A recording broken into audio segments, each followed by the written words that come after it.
à autre. Et une fois que c'est prêt,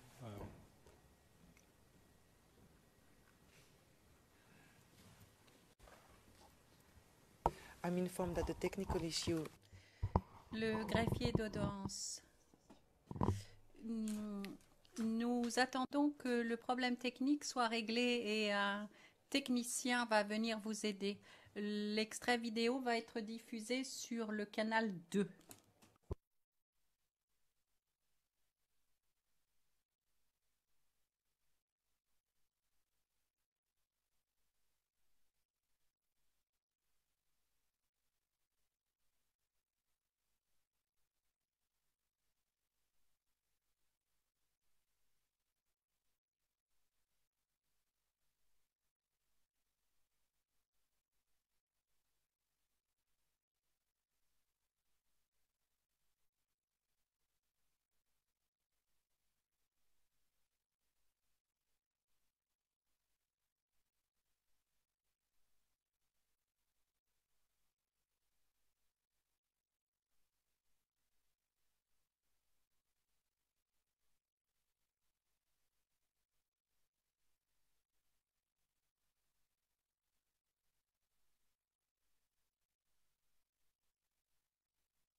To speed things up, Le greffier d'audience. Pour accélérer les choses, le greffe va diffuser cette vidéo sur le canal 1. Monsieur Demirjan, je voudrais que vous passiez les 28 premières secondes et qu'on fasse une pause à ce moment-là, puis ensuite nous poursuivrons. so from timestamp 7:15. À partir de l'horodatage 715? Non, Monsieur de Mirjian, à partir du début. Du début.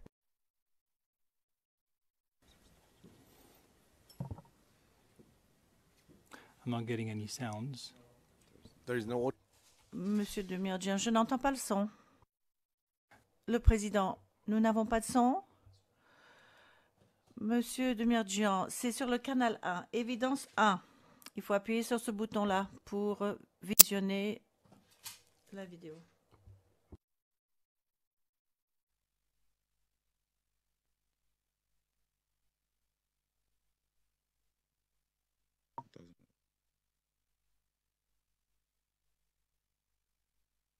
And how long is the video?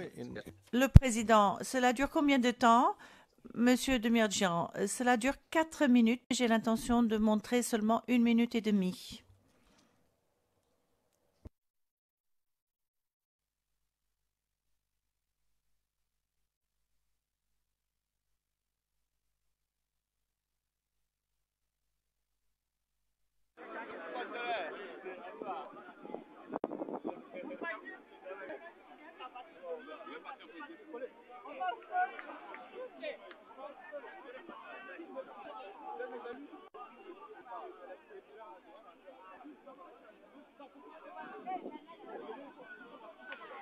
So now we're on evidence 1. Monsieur de Mirjian, c'est sur le canal évidence 1.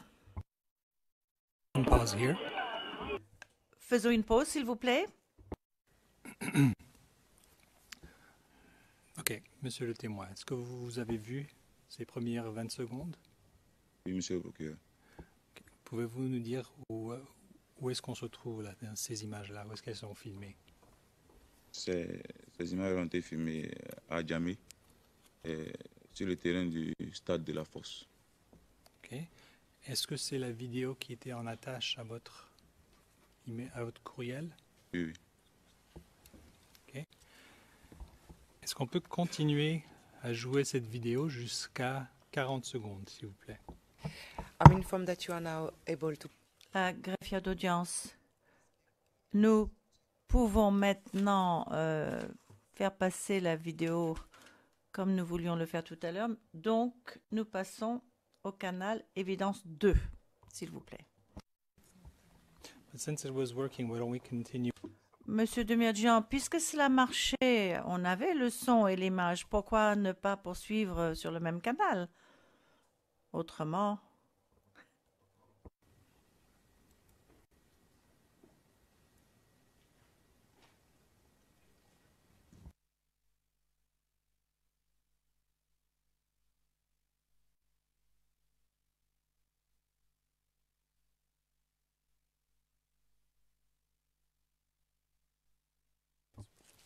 The problem is that le président. Le problème, c'est que ce n'est pas au greffe de faire passer les vidéos, si vous voulez, car ils ne savent pas exactement à quel endroit vous voulez commencer et arrêter. Et c'est pourquoi, généralement, ce sont les parties qui doivent faire commencer et cesser les vidéos. Monsieur Demirjian, je peux vous dire à quel moment on doit s'arrêter. Il me semble que si j'indique l'horodatage précis, il n'y aura pas de problème. Le président, oui, mais à l'avenir, ce serait sans doute préférable si vous preniez la main vous-même. Monsieur Demirjian, nous aurions bien aimé le faire, mais nous avons un problème avec la technologie. Le président, je ne sais pas exactement.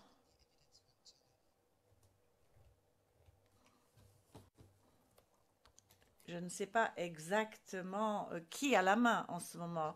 La greffière d'audience. Nous revenons au canal Évidence 1.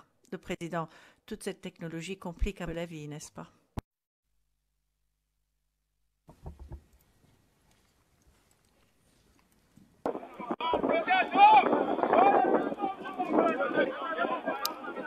Let's stop here.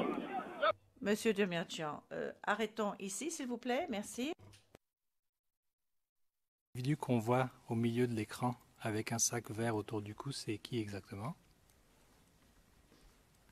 C'est moi. Et pour les fins des notes, on est à la seconde 42. Je vais demander qu'on joue 3 secondes de plus pour qu'on s'arrête à la seconde 45, s'il vous plaît. Merci. Qu'est-ce qu'il est indiqué sur votre pull ou votre t-shirt? Il est marqué GPP. Est-ce qu'on peut continuer 5 secondes de plus et s'arrêter à 50 secondes, s'il vous plaît? Oui. Et qu'est-ce qui est marqué derrière, donc sur votre dos? Il est marqué GPP, Force nationale. D'accord. Je demanderais qu'on continue de jouer jusqu'à 1 minute 12, s'il vous plaît.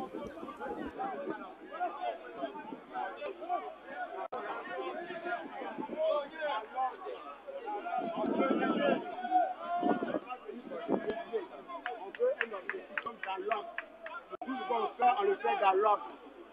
Est-ce qu'on se suit? Tout dans l'ordre, dans la discipline. Monsieur le témoin, l'individu qui marche avec la chemise blanche et qui répète dans l'ordre, c'est qui? C'est M. Boiseau Yoko Ben. Très bien. Et est-ce qu'on peut jouer jusqu'à 1 minute 30, s'il vous plaît?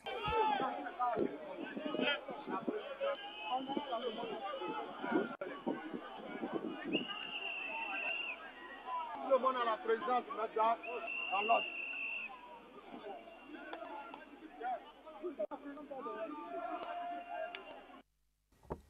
Et monsieur le témoin, monsieur Boiseau marchait en compagnie de qui? Il marchait à ma compagnie et avec aussi les éléments de sa carte rapprochée. Est-ce que vous les avez reconnus, les éléments? Oui, oui. Est-ce que vous pouvez nous les nommer? Bon, les éléments qui étaient à côté de lui, il y avait Nguessan Nzoro Grégoire. Bon, l'autre, là, j'ai pas son nom à l'état civil. C'était un élément de l'intérieur. Très bien. D'accord. Alors, on va clore sur ce sujet. Avant d'aller plus loin dans les événements de 2010, Monsieur le témoin, j'aimerais qu'on fasse un petit recul brièvement pour parler de vos opérations en l'an 2004.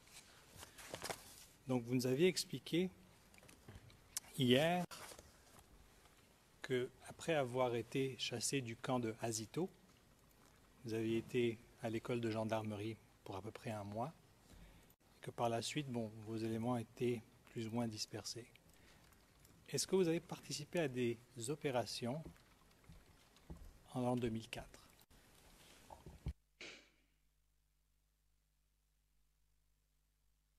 D'abord, je voulais préciser que c'est en 2005 que nous avons quitté Marie-Thérèse, comme je l'ai dit. Donc, je vais cette rectification. Et en 2004, on a participé à des opérations, effectivement. Dans quelle partie du pays est-ce qu'elles ont eu lieu?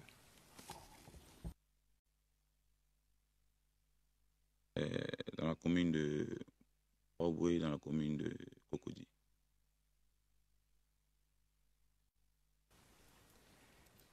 Y a-t-il eu des opérations à l'extérieur d'Abidjan? Il y a eu des opérations à l'extérieur d'Abidjan. C'était dans le mois de novembre 2004. C'était le moment de l'opération César, qui par la suite aussi a été déformé sous le nom d'opération Dignité aussi. C'était la même opération. Il y a eu cette opération-là, où les éléments aussi ont été envoyés aussi à l'intérieur du pays. Okay. Alors expliquez-nous un petit peu comment le GPP a participé à ces opérations, combien d'éléments et dans quelles actions est-ce que vous étiez employé? Je ne vais pas donner le nombre exact d'éléments. Je vais donner le nombre exact d'éléments. Lorsqu'il y a eu cette opération, l'opération a été baptisée César par les autorités militaires et de sécurité. César parce que quoi, il m'avait dit rendez à César ce qui appartient à César, c'est-à-dire rendre à la Côte d'Ivoire sa souveraineté nationale, c'est-à-dire par les moyens militaires, vraiment en venir à bout de la rébellion qui était alors. Donc cette opération aussi après cette opération que les Français ont détruit les aéronefs de la Côte d'Ivoire. Pouvez-vous nous expliquer où, alors vous parliez de l'extérieur d'Abidjan, où est-ce que vous avez été déployé? On a été déployé à Bondoukou, à Sapia.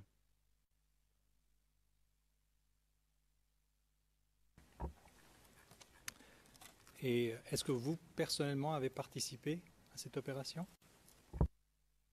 On était envoyé à Sapia parce que on a appuyé aux forces de défense et de sécurité.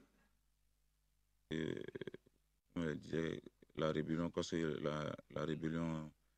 a été menée par des éléments qui faisaient partie jusqu'alors des forces nationales de Côte d'Ivoire. Donc il y avait quand même une certaine crise de confiance dans le sein des rangs militaires. On nous a menés en appui pour la défense et de sécurité. Alors, lorsque vous dites en appui aux forces de défense et de sécurité, de quelle unité s'agissait-il? À quelle unité est-ce que vous étiez en appui? À Sapia, c'était en appui au camp peloton de Bondoukou. Camp peloton de la gendarmerie.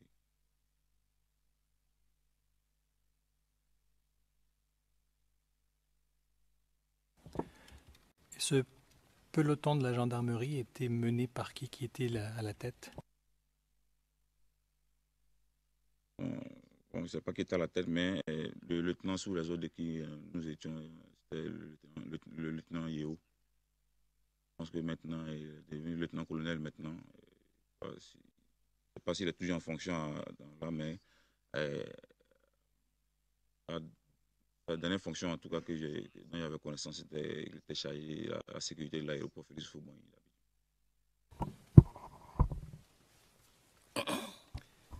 Maître Bougnon. Et Monsieur le Président, je regardais le transcript depuis longtemps parce que mon collègue avait posé une question intéressante. Il avait demandé au témoin s'il avait été lui-même personnellement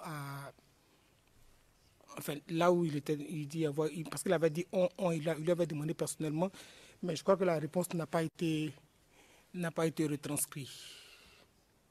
Page 46, la réponse n'a pas été retranscrite. Donc, avec vos excuses, si vous pouvez. Merci. Oui, c'est la page 46, ligne 22.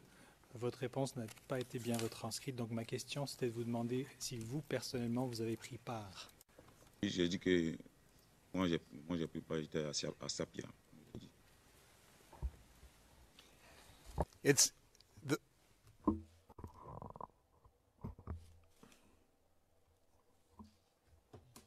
Le président, il y a 3 problèmes dans la cabine d'interprétation. Il y a un problème de vitesse, un problème de prononciation et puis un 3e problème dont je ne me souviens pas. Oui, en effet, les orateurs qui se chevauchent.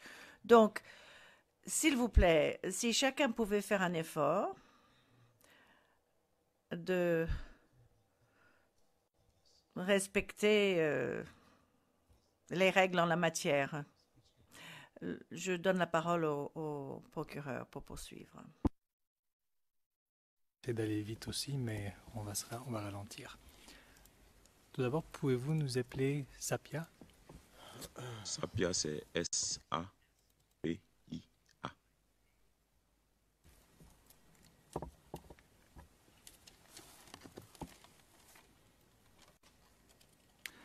Le lieutenant Yeo, pouvez-vous appeler son nom?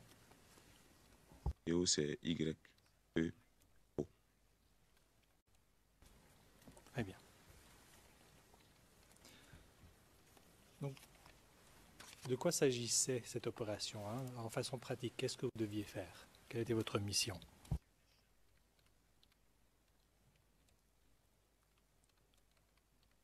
Notre mission, c'était de participer au poste avancé, à maintenir un poste avancé entre Bandoukou et Bouna. La mission accordée dans le lancement de l'opération Dignité.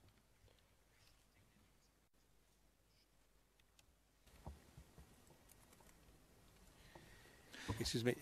When was this? Le président, c'était quand, à quelle époque avait eu lieu cette opération Dignité, s'il vous plaît? L'opération a été nommée, je n'ai pas la date exacte, mais c'était dans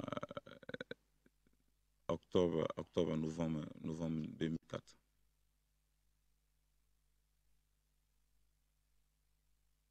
Yes. Please go ahead. Le président, merci. Veuillez poursuivre. D'accord. Alors, vous nous avez dit que vous deviez... Pardon, j'attends. OK. Vous avez dit que vous deviez participer au poste avancé entre Bandoukou et Bouna. Ça veut dire quoi, participer à ce poste avancé? Que deviez-vous faire exactement? Le poste avancé, c'est comme, on peut dire, c'est comme un poste qui joue le rôle d'éclaireur à une base opérationnelle d'une force quelconque. C'est-à-dire que c'est en prévention, c'est-à-dire prévenir tout quelconque avancé. Il y avait quelconque avancé des rebelles en provenance de Pouna. Ça devait être d'abord l'une des premières, le poste avancé devait être l'un des premiers postes de résistance, postes de défense et de sécurité.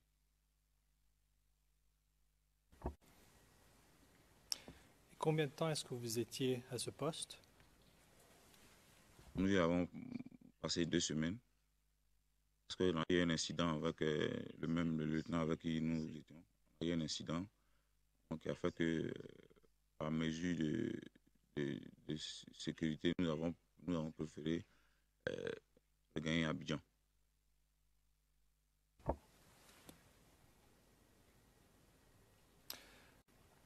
Au courant de l'année 2004, est-ce que vous avez aussi été déployé à Guiglo?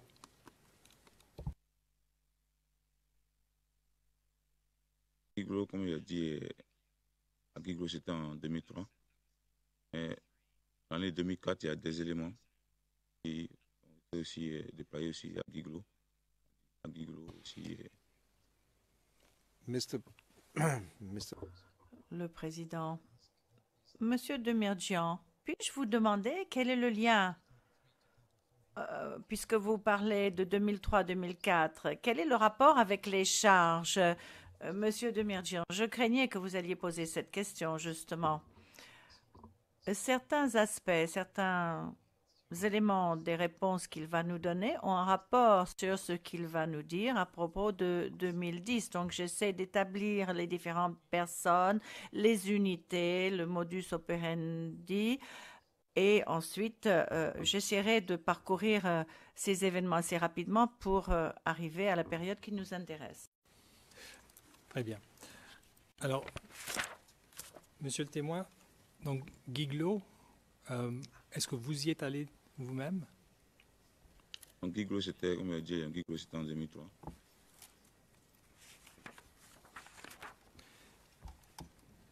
Très bien.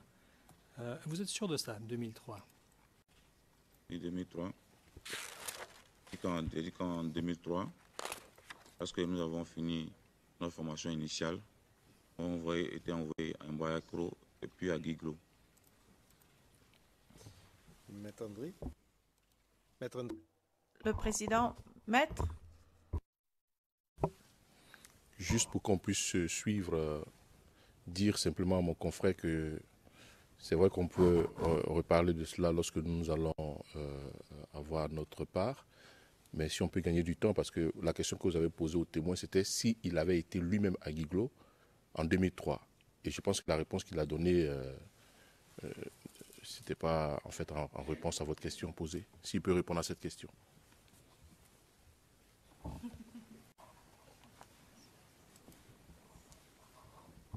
Très bien. Très rapidement, monsieur le témoin, sur cette opération à Guiglo, pouvez-vous nous dire pour quelles raisons vous y êtes allé et avec quels éléments? C'est quoi le contexte?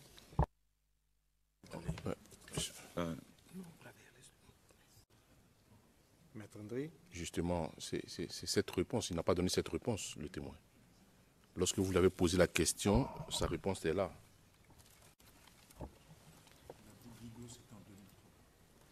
Oui, est-ce que vous y êtes allé vous-même? Il a dit Guiglo, c'était en 2003.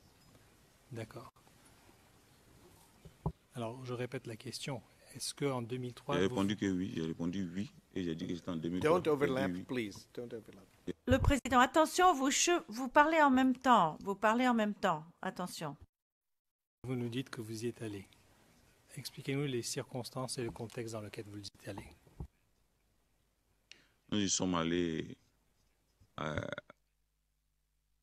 avait formé un groupe mixte avec certains éléments du premier bâtiment de commando parachutiste d'Akwedo. Ce groupement avait le nom de code de Cyclone, groupe Cyclone. Ce détachement-là, c'est ce détachement que nous étions à Guiglo. Côté des... Comme je l'ai dit, on a eu aussi la collaboration de certains éléments aussi des milices libériennes, APOA qui étaient en ce moment réfugiés à Guiglo aussi, en cette période-là.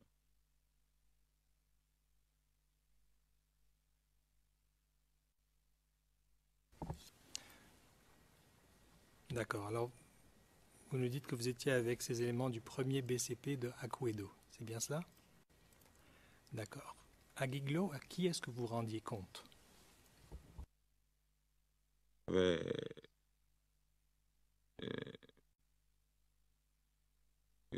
sous-officier, le monsieur Oulaï de la Force dont j'ai parlé, qui a été par la suite nommé préfet militaire. C'était avec lequel on travaillait. Et le commandant de la région militaire, c'était le colonel Yedes, qui était le commandant de la région militaire.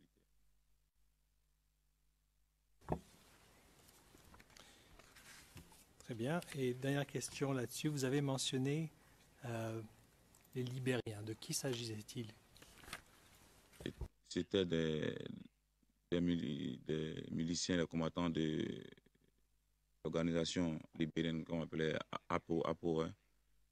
Qui avait combattu au Libéria, mais qui était en Côte d'Ivoire en tant que réfugié. Un camp de réfugiés, les Guiglo, qu'on appelle Peace Camp. C'est là qu'ils étaient réfugiés.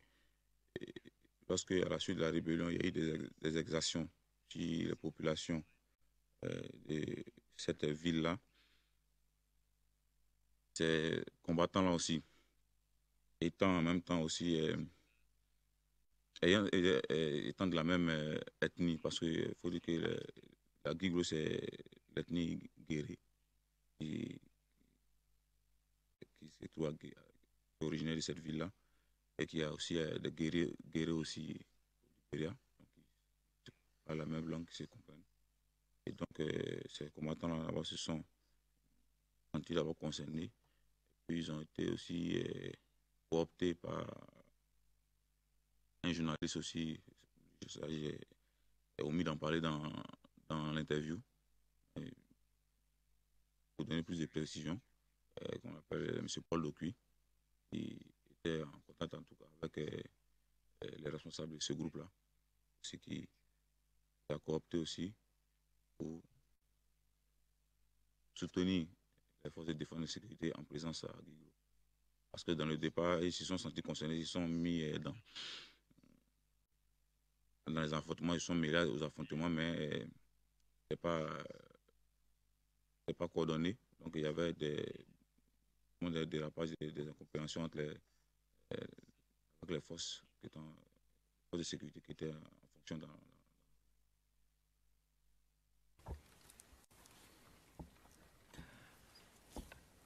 Pouvez-vous épeler le terme que vous avez dit, le groupe Apoué, vous avez dit? Oui, Apoué, bon, Apoué, là, l'écriture, bon, jamais l'écriture, mais c'est la prononciation. C'est un mot anglais, Apoué, c'est ça qu'on appelait l'écriture en tant que. Vous ne connaissez pas ce mot en anglais, le terme? Il y avait, bon, parce que les combattants libériens qui étaient là-bas, il y avait deux groupes, deux principaux groupes qui sont réfugiés, avec qui, bon, par la suite, avec qui aussi on a combattu, il venait soit de APO, soit du groupe, c'est un autre groupe qu'on appelle aussi Nobel. Nobel, ça c'est Nobel. APO, je pense que c'est UP, genre Apua, bon, Apua, bon, parce que les prononciations c'est un peu pour Brooklyn, c'est pas British, donc. C'est ça fait. Très bien. Alors, une dernière tranche de 2004, avant de passer à 2010, vous nous avez dit qu'il y a eu la destruction des aéronefs ivoiriens et qu'après votre opération à Bandoukou, vous êtes revenu sur Abidjan. Pouvez-vous nous dire un petit peu quelle était la situation à Abidjan et qu'est-ce que vous avez fait en réaction à la destruction de ces aéronefs? Dans la situation à Abidjan, les forces de sécurité étaient en alerte et il y avait des rumeurs qui faisaient état de ce que le chef d'état-major, le général Mathias Doué, était en préparation d'un coup de force militaire parrainé par l'armée française. Et c'était ces rumeurs-là qui avaient cours.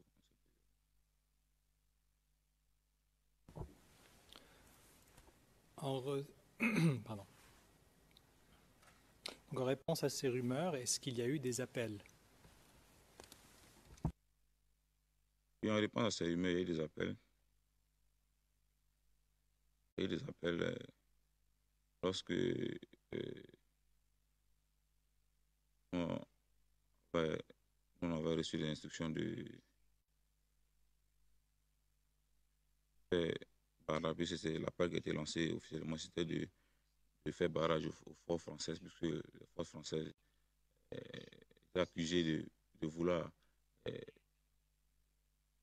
enlever de force le président Gbagbo et installer le général Mathias Doué, parce qu'il y avait des mouvements un peu suspects des forces armées françaises, de les blinder. Officiellement, ils disaient qu'ils étaient en train de prendre des mesures compte tenu de la situation qui était un peu précaire, de s'assurer la sécurité de leurs ressortissants. Le pouvoir disait que c'était une stratégie voilée pour pouvoir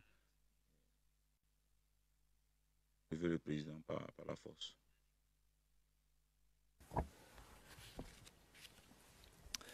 Est-ce qu'au sein de la galaxie patriotique, il y a eu une réaction?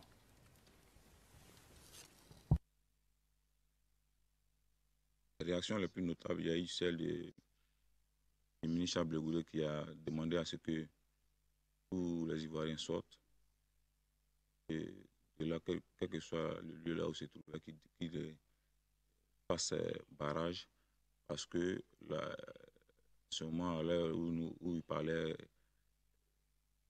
la France était en train de chercher à faire un coup d'État militaire, à installer des forces quelqu'un d'autre à la tête de l'État ivoirien. Et il fallait faire barrage aux forces françaises. Et il y a eu aussi M. Jean-Yves Dibiopé aussi qui a prononcé aussi la célèbre phrase de « à chacun son français ». Donc, vous, au sein du GPP, est-ce que vous avez agi?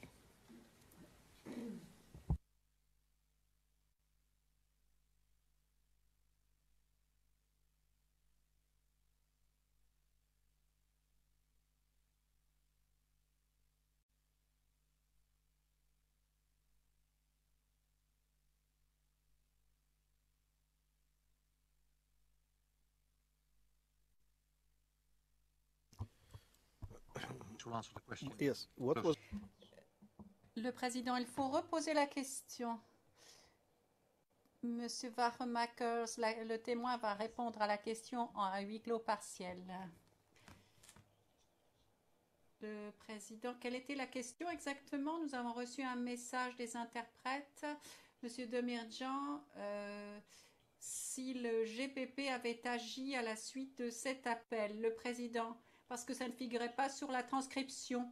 Maître Varemakers, le témoin, va répondre à la question à huis clos partiel, s'il vous plaît, le président. Bien. Huis clos partiel, s'il vous plaît, madame le greffier d'audience.